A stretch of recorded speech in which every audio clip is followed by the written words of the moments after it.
ese paso del hombre viejo al hombre nuevo, de la oscuridad a la luz, todo eso nosotros lo recordamos en el bautismo. En su presencia, con los licenciados Rudy Saviñón y Ercilio Brito. Buenas noches, Ercilio, buenas tardes, buenos días, ¿cómo está la vida? ¿Cómo anda todo?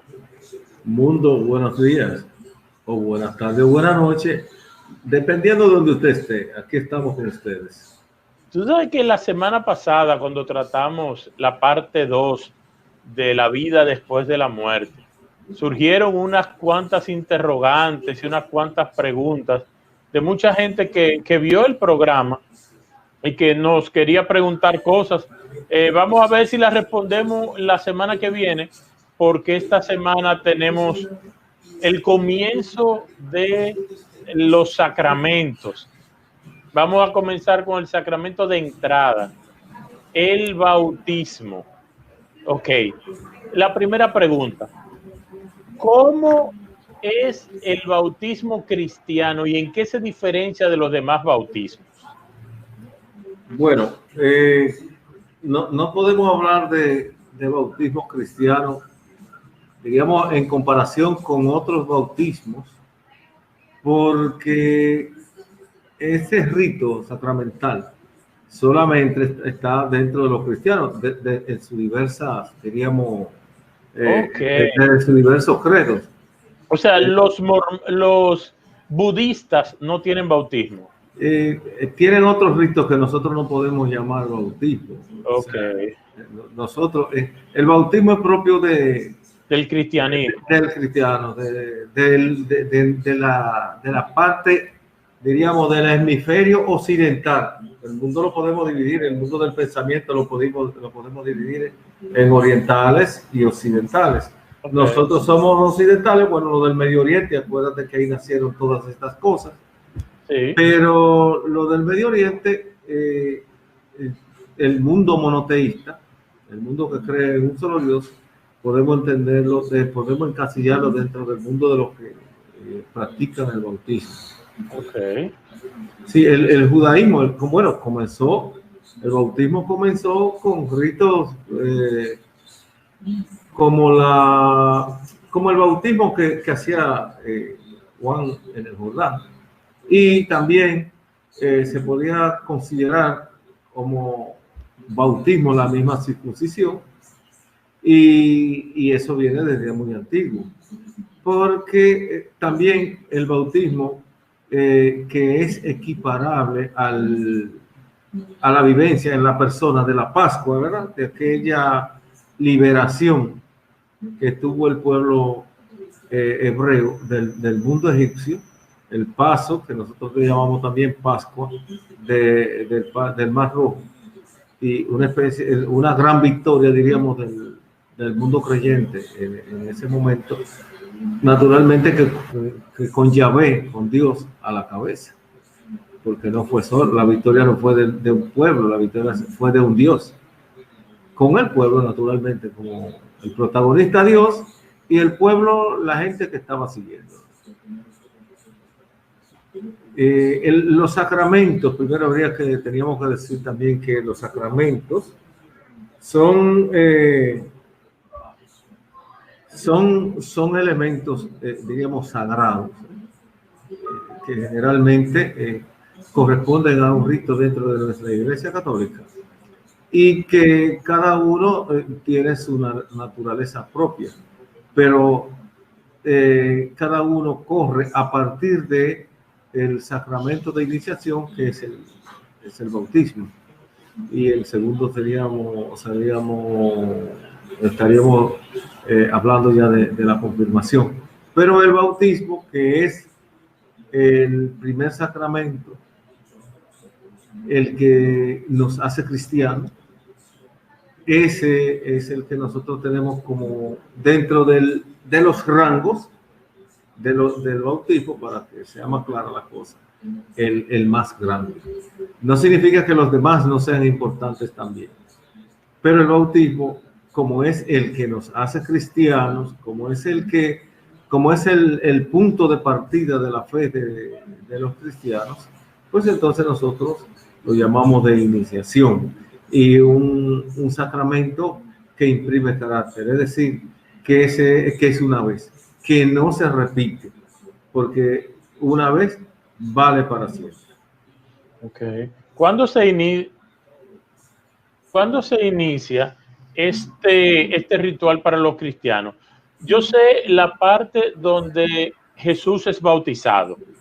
Sí. Entonces Jesús es bautizado por Juan el Bautista y de ahí en adelante, ¿qué pasa? ¿Cuándo comienzan los cristianos a bautizar a sus hijos? No, el rito es una herencia, diríamos, de la antigua alianza, porque acuérdate que los niños se presentaban, o sea, tenían varios ritos que podríamos no identificarlo, diríamos, en su profundidad con lo que es hoy el bautismo, pero sí ritos que podríamos calificarlo como de iniciación en la fe. Sin embargo,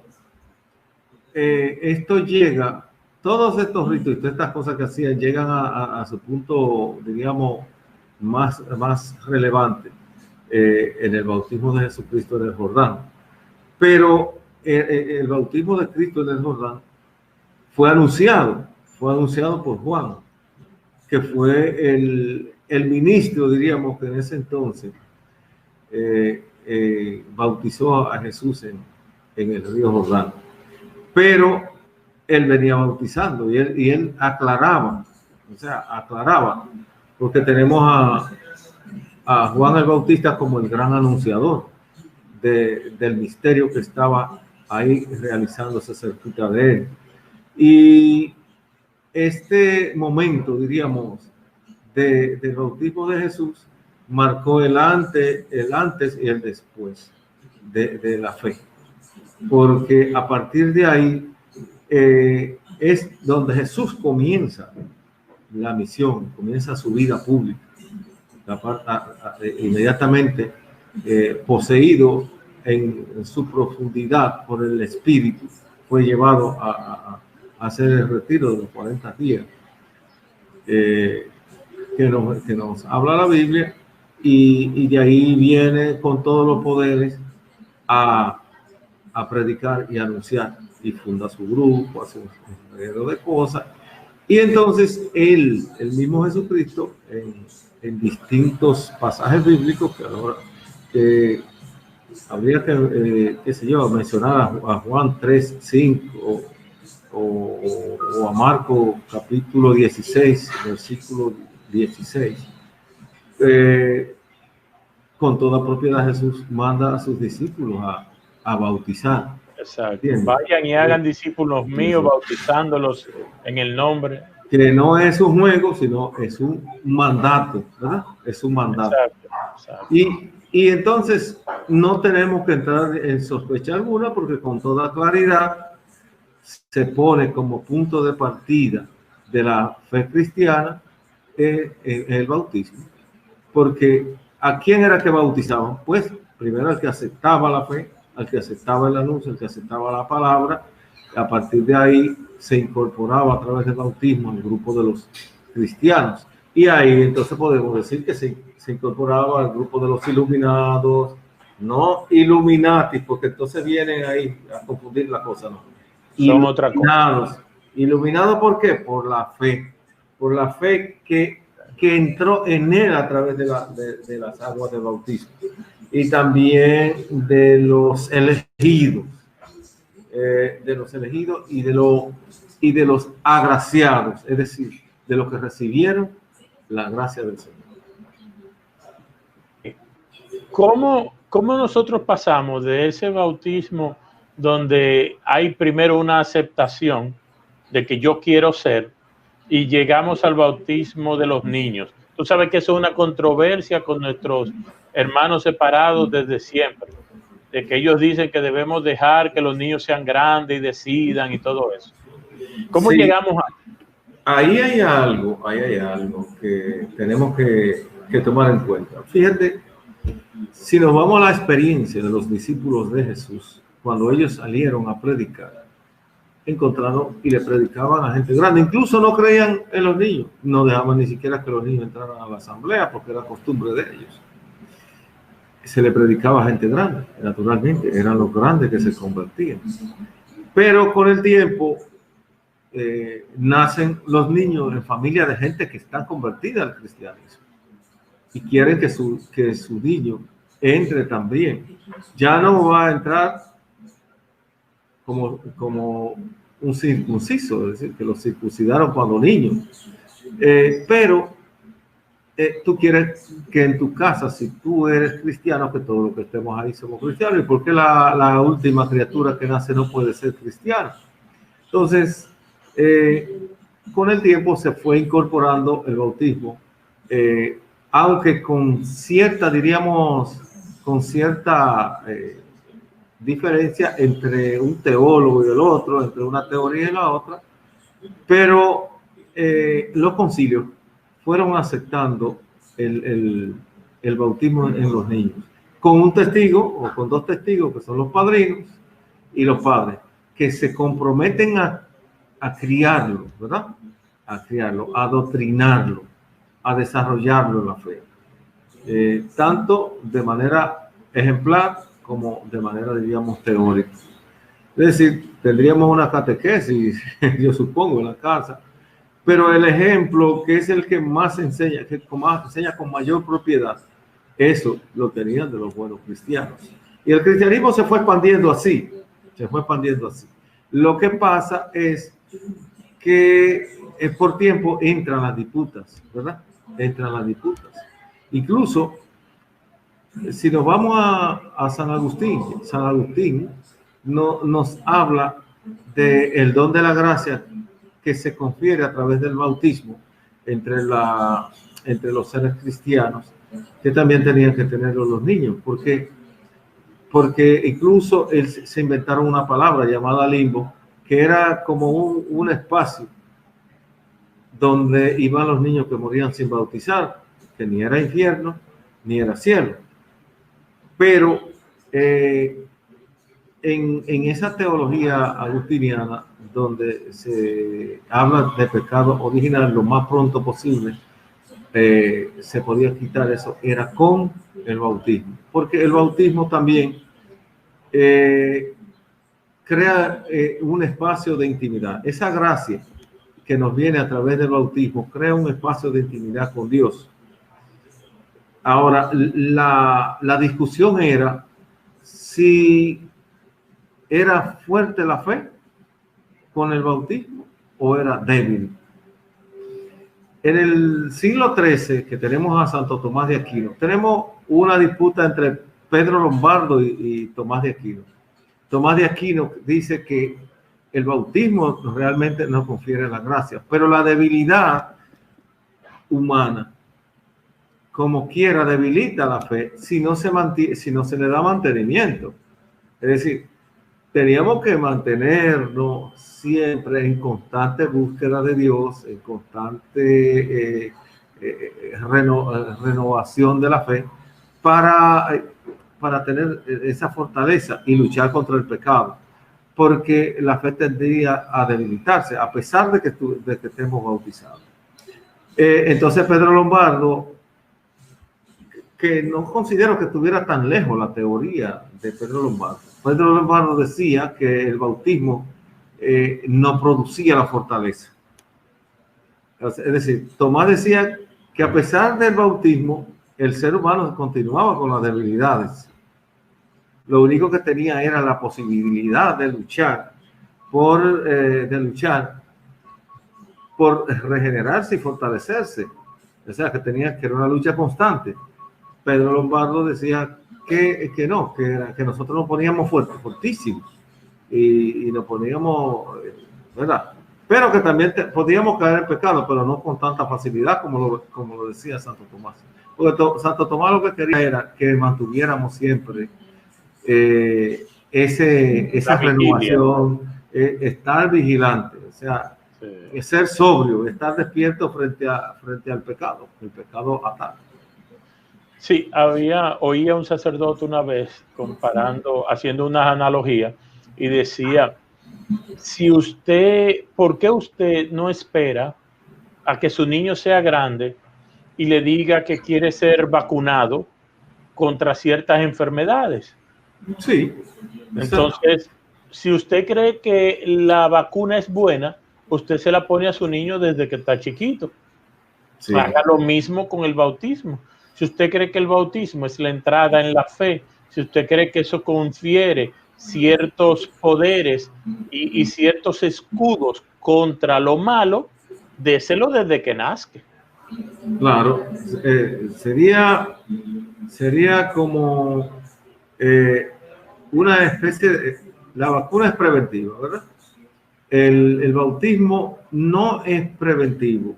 El bautismo, el bautismo no es lo que, vamos a decir, lo que antecede a. No, el bautismo cambia el estado del ser humano, lo cambia, lo transforma, lo convierte en hijo de Dios. Es decir, el bautismo es como la cédula del cristiano. Bueno, como el acta de nacimiento que está antes. Ok. Y una persona que no ha sido bautizada, pero tiene una relación con Dios. Volvemos ahí a la parábola de los jornaleros.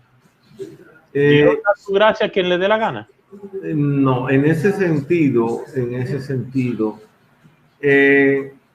las cobranzas, diríamos, del pecado, porque a los cristianos, a los bautizados, tenemos que estar ponchando la tarjeta para evitar que se nos agrande la deuda.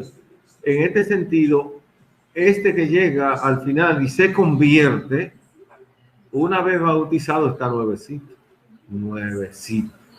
No recauchado, porque nosotros los que estamos bautizados pequeñitos y vamos confesando nuestras culpas, reconociendo los pecadores, manteniéndonos en un estado de oración y de gracia de Dios, nosotros nos recauchan.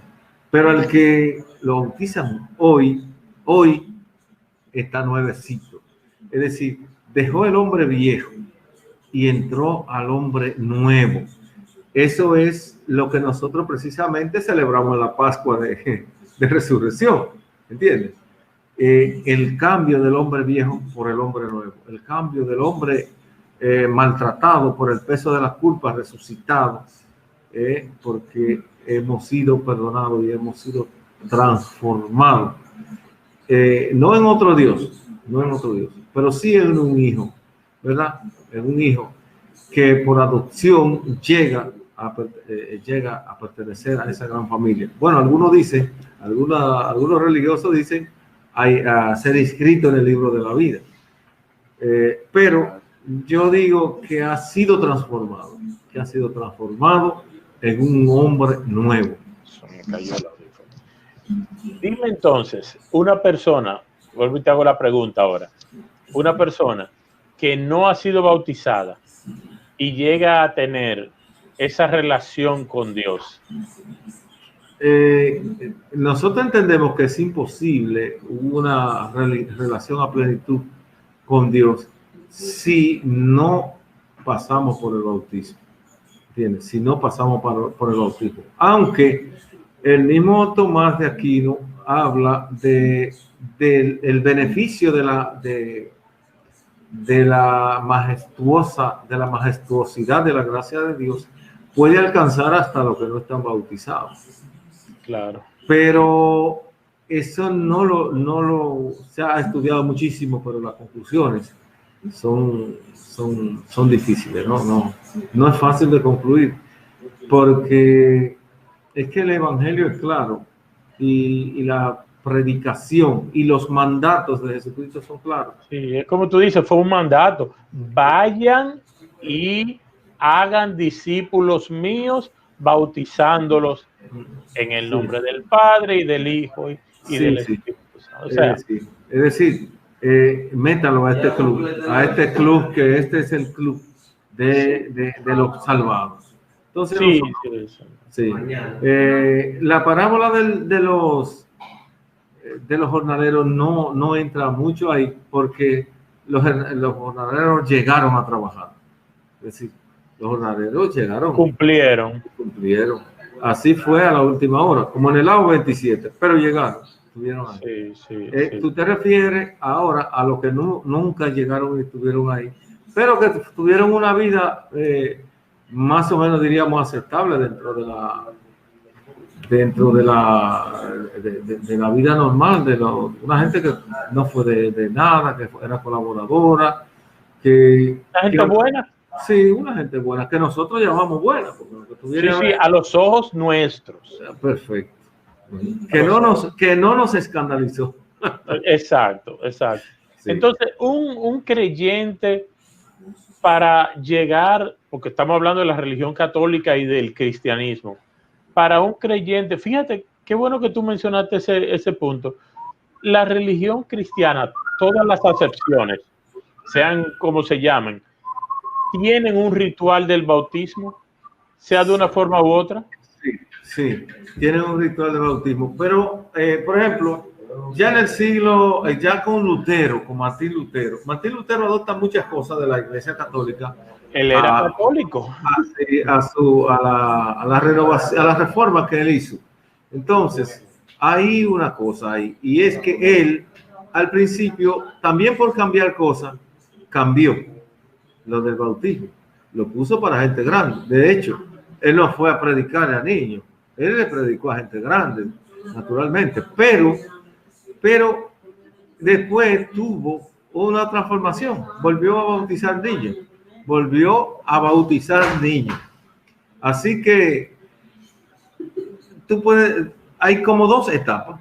En su madurez, en la etapa de madurez, diríamos, de la reforma, él acepta el bautismo de niños. La Iglesia Bautista también ha tenido divisiones, una división que se va con lo que bautizan adultos y otra con lo que bautizan niños. En ese sentido ha habido corrientes, pero en la Iglesia Católica ha habido doctrina, y en el Concilio de Trento es clara la doctrina de que hay que darle atención a los niños. En este sentido hay que bautizar.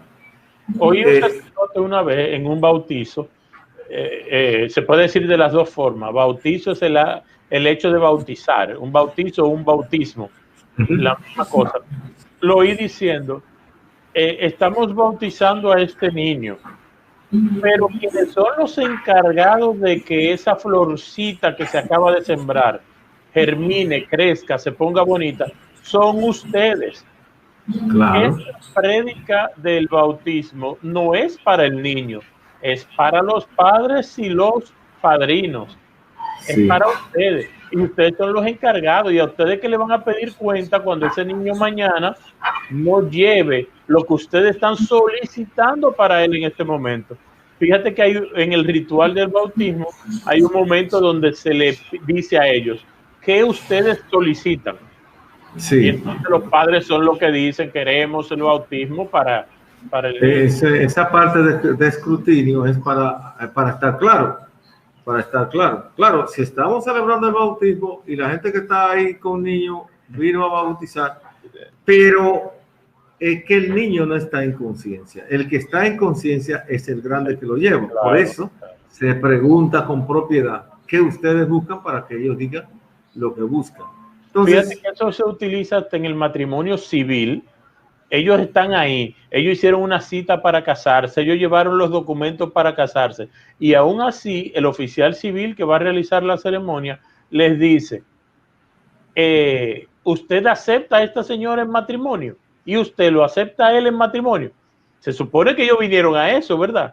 Pero hay que preguntárselo para que den el testimonio y la afirmación de qué es lo que estamos haciendo, como para, si ustedes no lo habían pensado bien, ahora lo saben. Sí, pero hay una cosa. No es porque el niño va a chillar cuando le echen el agua, no es por la vestidura blanca, no es por la velita que llevan que le encienden y tal cosa. Por las cosas, diríamos, que hacen bonito el ritual. Toda la parafernalia del ritual. Sí, todas esas cosas que se añaden.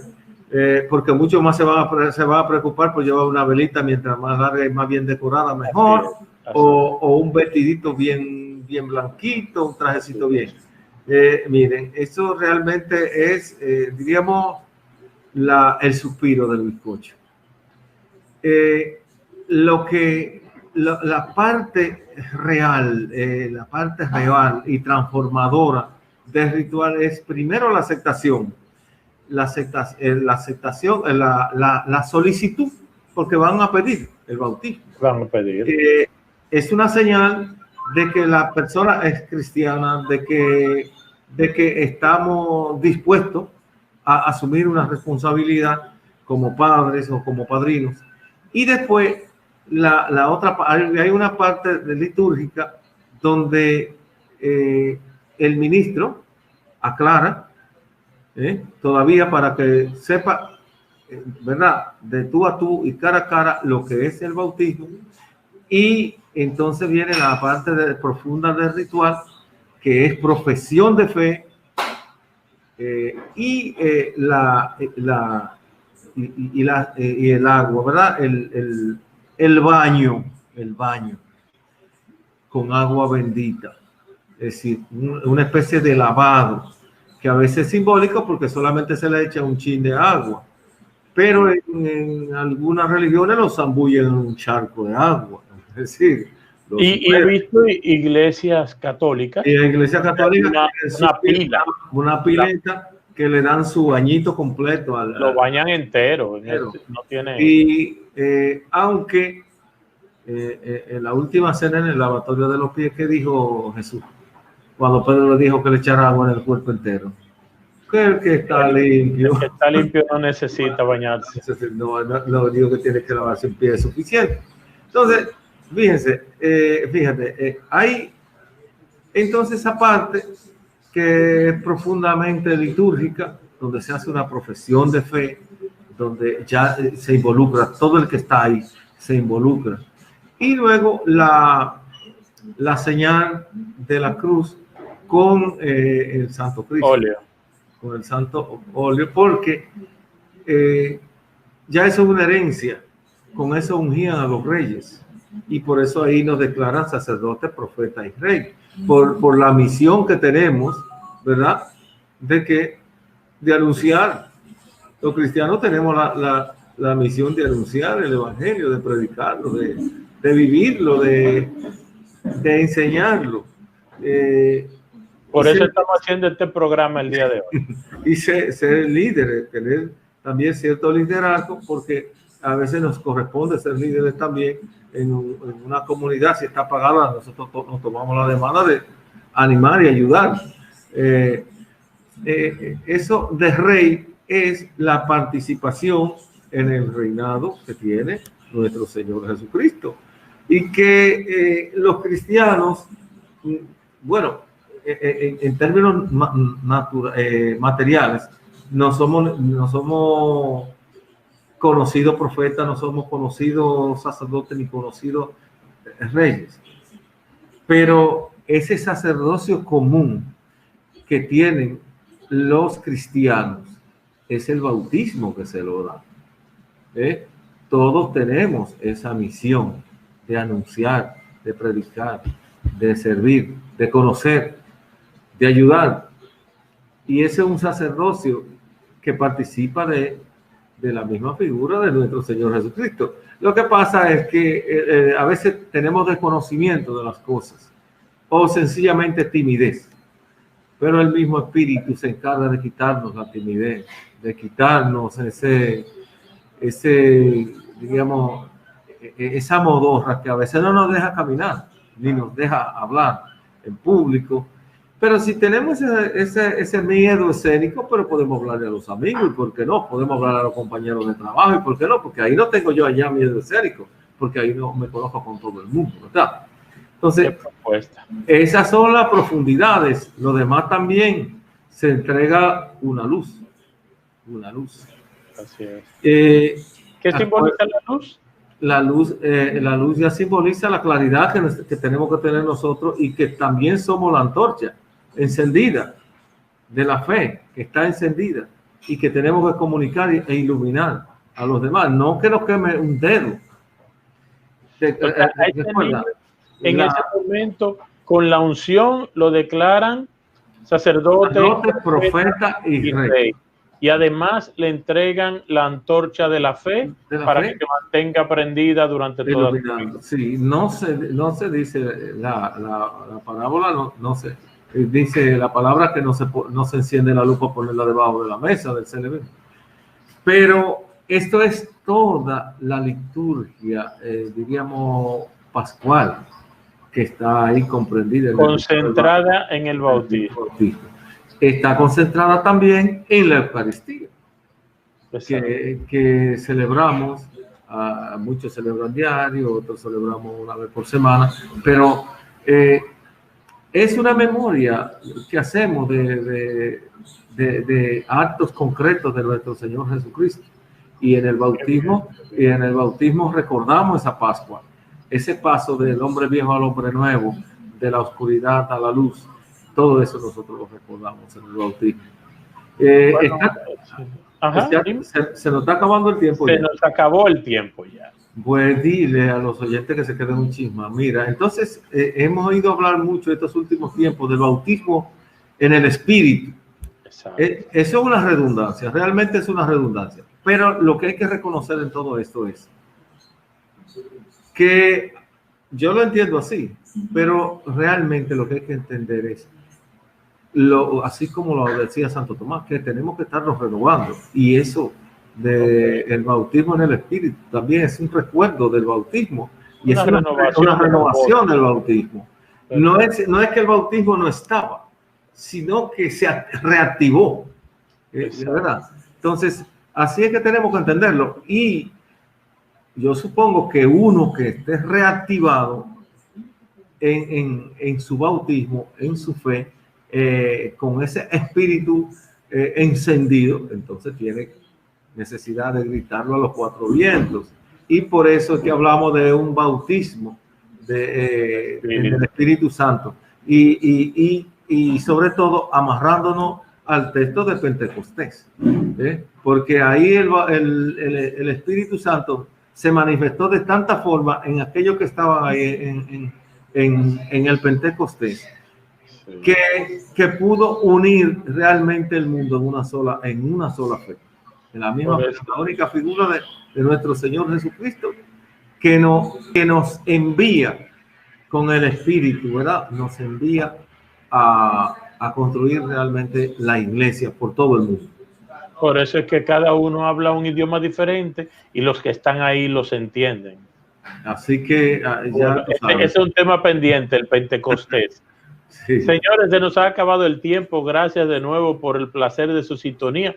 Esperamos que estas cápsulas hayan sido no solamente de su agrado, sino también que hayan servido para su educación, que hayamos podido poner un granito de arena en que usted sea inscrito en ese libro de la vida que nosotros esperamos también estar. Muchísimas gracias, Hercilio. Nos vemos, si Dios quiere, la próxima semana aquí de nuevo en su presencia. Gracias. Hasta luego.